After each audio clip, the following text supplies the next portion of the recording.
Welcome to episode 50 of the Balancing Act podcast. I'm Andy Temte, and yes, you heard that right. Today is our 50th episode. Yay! The crowd goes wild. As a special treat, we've got Amy Eliza Wong joining us. Amy is the owner of Always on Purpose and is the author of the new book, Living on Purpose. Thank you so much for being here, Amy. Oh, it's a pleasure. I'm delighted to be here today. Thank you.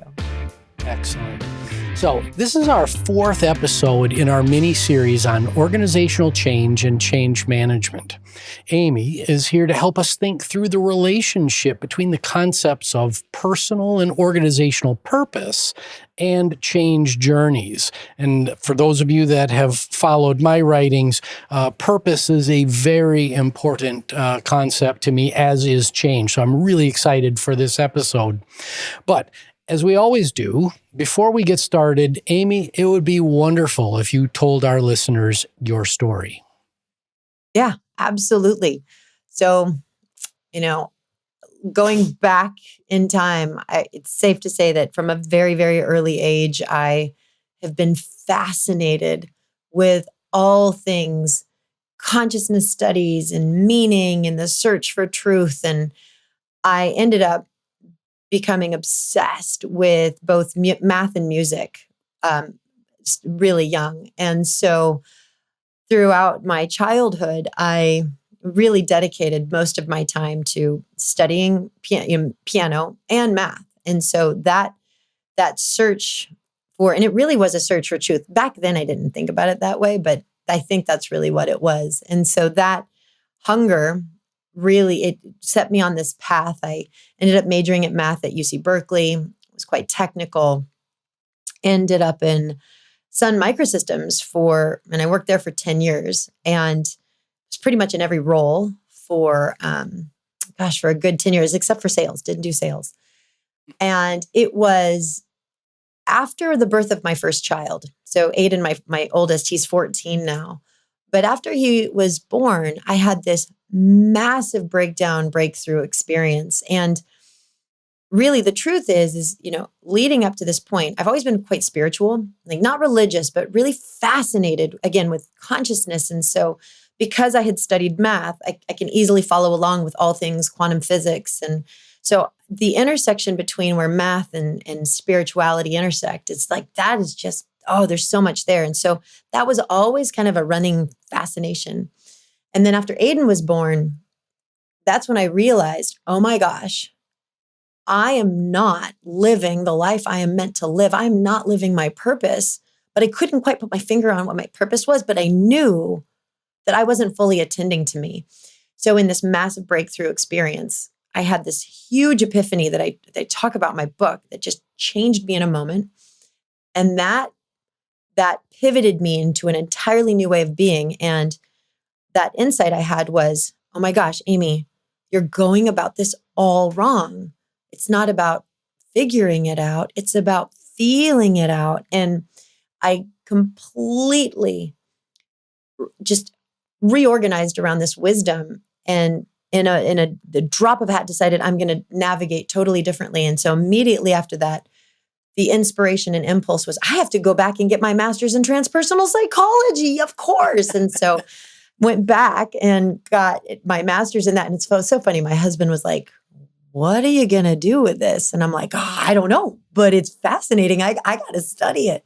So that was part of the real work here, was to really listen for that inspiration and follow the feeling versus follow the strategy.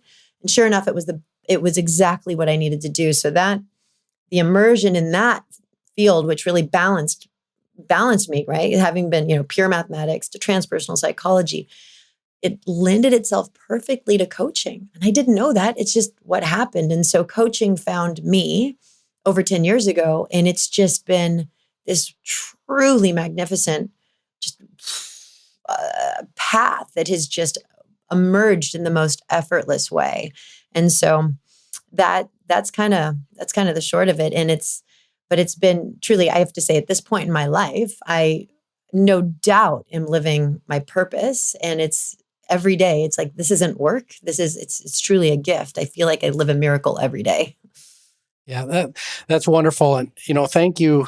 You unknowingly punched a really a point that I like to make. I made in my first book, Balancing Act, which is that music and mathematics are inextricably linked with one another.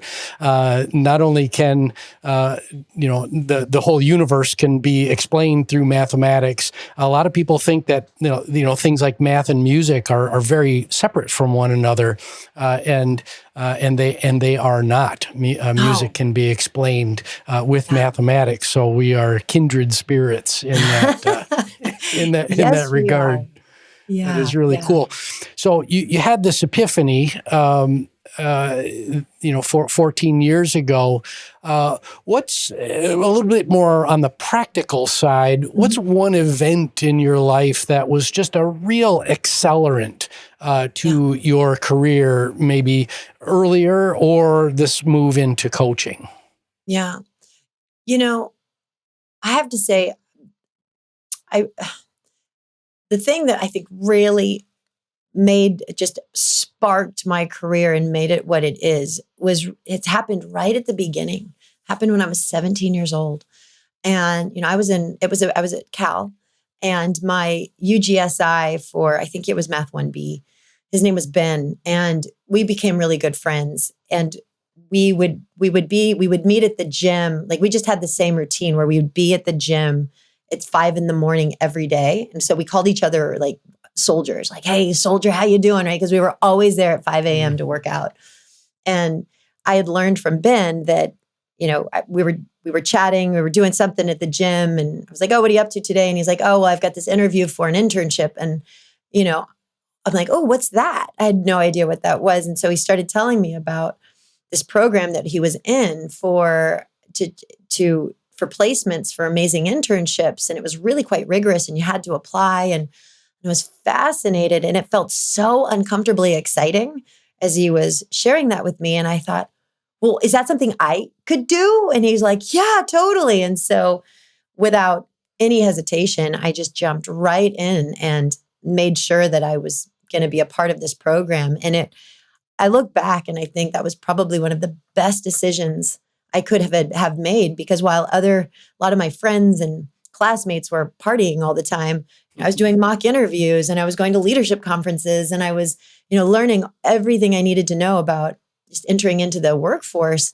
And it was actually through inroads that I got an internship with Sun Microsystems. So the reason I was at Sun for so long was because I started working at 18 in an internship, carved out such a unique niche that I worked there throughout my years at Sun. So by the time I graduated, I really was I was super plugged in, went, off to the races in a full-time job. So I think had it not, I wonder, what would my path look like had I not kickstarted it in that way?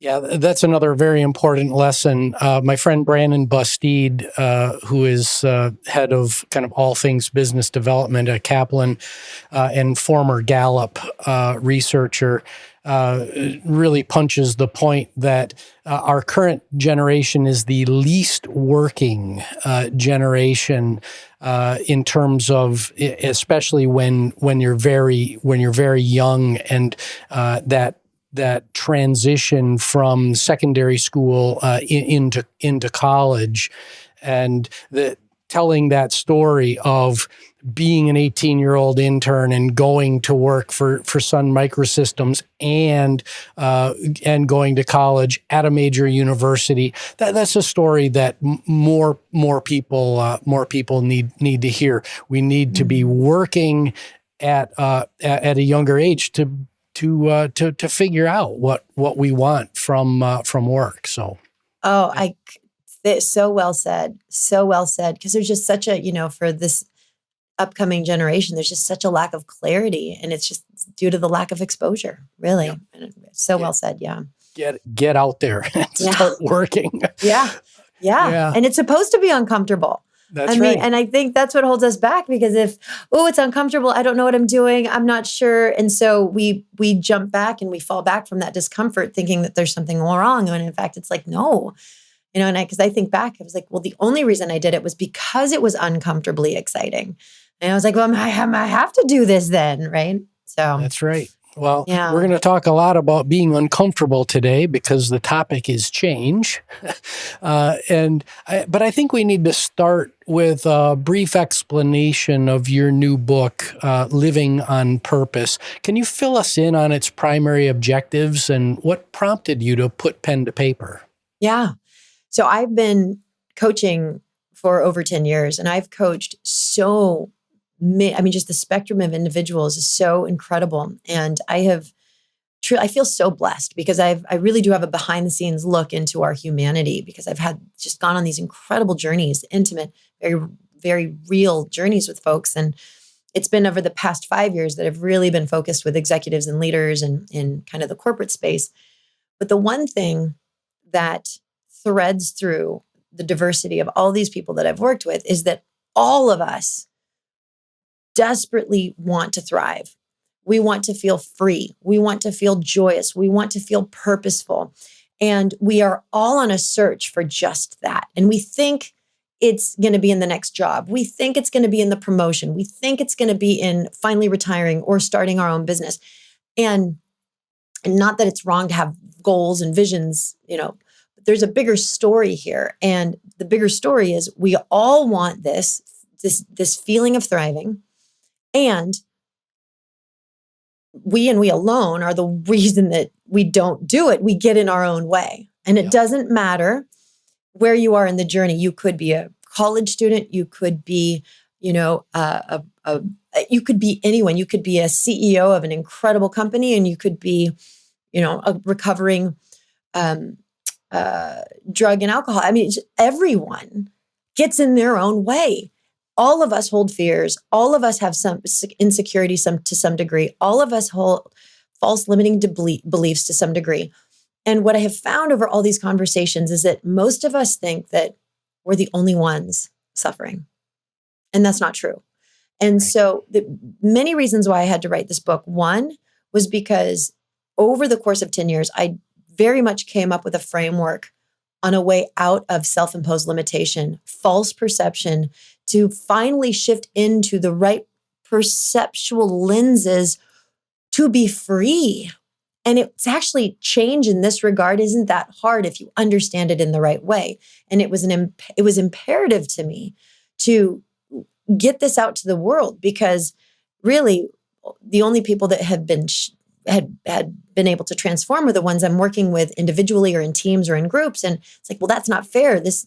I want everybody to experience that. So I had to put it in a book form. And so that really was why I wrote it, because, it really does help people. And also, it's also important, like, look, you're not alone. Even the most successful people out there still do have fears too. And that's so eye-opening for a lot of people. Like, wow, I thought that once you hit a certain level of success, you'll be free of all that stuff. And it's like, actually, no. And so just helping everybody come back to this very real human experience that we're all on was very deeply, deeply important to me. Yeah. Well, thank you for that. Finding and determining purpose and then living that purpose. I had much of that same kind of imposter syndrome happening, and those doubts earlier in my career, and had I just been able to connect the dots, that I was living my purpose, but I just really hadn't put my finger on what my purpose was and hadn't made the time to really kind of sit back and think really thoughtfully about that. Many of those doubts and fears, they wouldn't have gone away, but maybe they would have been a bit more muted, and maybe I would have been able to be a bit more intentional about some of the twists and turns that were happening throughout my career. So thank you for that. Yeah, absolutely. Gosh, there's so much to say about that right there. Yeah. It's because if we're not super clear on our purpose, then what do we make it about? Right. We make it about proving ourselves. Yep. And trying to prove ourselves is like, that's an unwinnable game. And so what So if we can identify like, well, this is really what it's for, and we identify that purpose, we have a whole new focal point, which now we take ourselves out of the equation. The game changes. Yeah. So from your vantage point, we've talked a little bit about personal purpose here, but what about organizational purpose? There's a lot going on in the popular press right now about personal purpose and the alignment of organizational purpose. How tight should the alignment between those two things really be? I really appreciate this question, and it's gosh, there's so many ways I would want to approach this. And just going back to the question itself, like when I hear the word should, how tight should personal purpose and organizational purpose be aligned? And I'd say, well, I don't know if there's a should here, really more so than there. Like, I wonder if there's an opportunity, and then there's a way to really think about this. So when I think of personal purpose, I like to think of purpose through the lens of stance. What is it that I'm standing for? What is this all for? And that really helps me think about, okay, well, what is giving me meaning, and what is giving me reason to make the choices that I do, to think the thoughts that I think, to say what I say and do what I do? It's like, what is it that I'm standing for? And that's also how I like to look at organizational purpose. It's like, well, what are they standing for? Now, ideally, there's congruency. They're going to be of resonance. You want them to at least be harmonic, right? Because then it's just going to harmony is a lot better than, dissonance, right? So, ideally, you want them to be aligned, because it's just going to make decision making so much easier. There's going to be clarity. We'll be able to cut through the drama when stuff gets hard, and which I think is really important, especially when you've got a lot of change brewing. We're looking for clarity as much as possible, and when there's that alignment, then it's really easy to get things done. Now, for any individual though who might be working in a job, who is really clear, for example, let's say you're really clear that you really stand for healing the world and, helping people work through trauma, right? And let's say you work at Facebook, right? And you're like, okay, well, I kind of get what Facebook's, I totally know what my mission at Facebook is. But yet I personally feel like I'm here to really be a healing presence to people and help them heal through their previous traumas, or help them to elevate. Well, just because, you're working at a company that doesn't own that, you can still, by being super clear about what you stand for and what gives you purpose, you can still find ways of living that day by day in your current job. So that's why I'm like, I don't know if there's a should and that they need to be aligned, but I think that there's an amazing opportunity to be really clear about what it is that you want to feel, what is it that you want to stand for, and okay, does it fit and does it feel good to be in your day, to be there? Because I think that's the question is it working for you when you know that it's not? And if not, then, maybe it's time to go look for another company that feels more in alignment. Yeah, there's supposition underlying all of that we're not on, as we talked about before the show, that we're not operating on autopilot, that we're not just kind of clocking in and doing work and then going home. So this concept of intentionality and being thoughtful exhausts. It really exhausts. Even the thought of it exhausts some folks. But I'm personally here to attest that kind of self-reflection and being very purposeful about your purpose can really pay dividends, and I think that that's what I'm getting from what you just said there. Am I on track? 100%. That's exactly right. And I would say to wake up, because a lot of us are on autopilot, and it right now in 2022 that is completely understandable coming out of this pandemic stupor that we've all been in and really just surviving, trying to get by, we're going to deploy survival. I mean, it's kind of deadening and numbing ourselves to the discomfort of this reality we've been living. Now, we can do that and we can live on autopilot, but you miss out on just the beautiful subtleties of and the wonder of life. Like there's so much to be experienced when we're awake. And so while it might feel exhausting to wake up, I would say it's just effort and attention in a new way that pays off in dividends. So it might seem like a lot of effort up front, but in fact, it's easier in the long run, to be responsive instead of reactive in your day to day.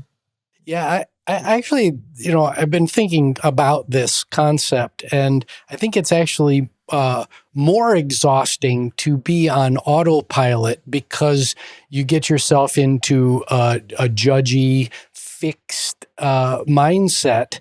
And fixed mindsets, it turns out, and being on autopilot and all the drama that comes along with that, I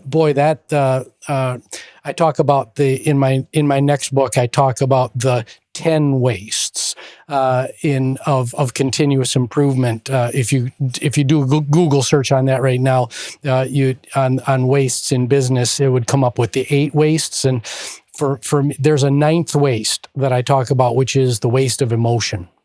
And that I think that it can be even more exhausting when you're on autopilot because you let all of this other stuff in when you're not intentional. So, yeah, absolutely. Yeah. So well said. Yeah, so let's get to the intersection between change and purpose.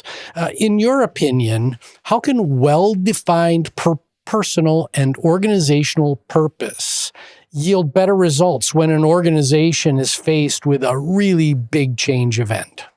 Yeah. Well, when they're aligned, you've got this congruency, and it really allows for clarity and clear decision making, right? Because a lot of times it's when you're in a big change event, well, I mean, let's face it, all companies are always they're changing in some way, shape, or form, right? And it's either going to feel more intense or not. And in order to do it well, it's really going to be a matter of being clear on prioritization and focus.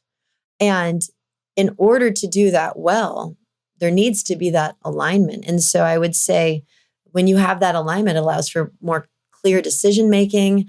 And with that, you can be responsive instead of reactive. And see, that's a big theme I always come back to a lot. I do it in the book. And that's again, what it means to be on purpose is to truly be in the driver's seat, to being able to harness that choice point of our moments and respond instead of react. And so when there's that alignment, we're going to be able to respond better and not just react and then regret it later. Right. So we're going to shift gears just a little bit here. Not much, but on this podcast, we talk a lot about skills and reskilling. I'm an educator, so it's not a big stretch. What are the top human skills, aka soft skills, that you'd encourage the leadership team of a company that's contemplating major change to proactively instill in their employees? Yeah. Gosh, there's so much, anything around the components of trust are huge. But when I really, really think about this, I would say, you want, when you're trying to move change and make change happen, we want folks to be open-minded and receptive, right? We want them to be generative in thinking through the possibilities and the outcomes, looking for solutions more than we want them to be, fatalizing what could go wrong. And so when I think about that state of being, like what is the optimal state of being that really facilitates that receptivity and generative thinking? And I would say it's curiosity. And so if leaders could prioritize a culture of curiosity instead of conclusion or judgment, then that would go a long way to, paving really non-resistant paths in the direction of the desired change. Curiosity. Mm-hmm. Excellent choice. Curiosity is at the top of my list of skills, or near the top of the list of my skills for the future. So, Yeah. And it feels good too, doesn't it? Yeah. Like curiosity is such an invigorating and stimulating state. And I've learned recently, like the neurochemistry of the state of curiosity really serves us too. So so much goodness in curiosity. Yeah. So now this next question will take that. I'm going to really kind of challenge that, because, what if you have built your curiosity muscles, but your manager has not, and you kind of live in what I call a smackdown kind of a culture? So the answer to this question may be obvious, but what skills do leaders of that same hypothetical company need to double down on? Yeah. Well, definitely helps. I mean, we definitely have to focus on curiosity as well. But I would say really to foster that curiosity best, it's when leaders can take two components of trust, empathy and transparency. Now, empathy, when you think about like what would empathy do and how might that facilitate curiosity? Well, in order to have, for people to be open and receptive, they need to feel felt. And how do they feel felt? They feel felt through empathy. And so if there is a two-way street of acknowledgement that I see you, I hear you, I feel you, then that's going to break down defensive thinking, very judgmental thinking, conclusive thinking, and help foster a culture of curiosity. So empathy is a big one. And I would say, in addition to that, communication is such a big topic. And that's all I do in my work. It's communication. I didn't mention this earlier, but that's really an area of expertise of mine, all things communication. And so the second thing I would say is empathy and transparency. Yep. Because in order to keep people from getting triggered, we have to alleviate uncertainty. But the only way to alleviate uncertainty and prevent skepticism and distrust is to ensure that everything's really out on the table, that there's no stone left unturned. So when you combine empathy and transparency together, then it really follows that curiosity is a natural state. Yeah. Awesome. Excellent response. So last question, and kind of the 45-second answer here. You've got a new college graduate or an individual who's entering or re-entering the workforce sitting right in front of you right now. What advice do you give to them? I would say, 100% get excited about your hard skills, 100% know functionally what it is you want to do, sure. But just as much as you're excited and focusing on that, you absolutely must focus on your ability to effectively communicate, especially right now as we're entering into this realm of hybrid future of work. What's this going to look like? Where communication is key, and we don't usually think about it that way. What happens is we show up with good intentions, hope for the best, and then wonder why things go wrong because nobody's putting a spotlight on this medium called communication. But guess what? This is where everything is happening. So I would say if you really want to accelerate your career and you really want to get that, and I hate to say competitive edge, but to really ensure success, then you want to put a spotlight on your ability to create and sustain trust through this medium of communication. Because when you have that, you can create trust, you can do anything. Yep. Without trust, everything's impossible. That is absolutely right. Well, Amy, this has been a wonderful conversation, very insightful for our listeners. Thank you so much for joining us today, and congratulations and best wishes on your book.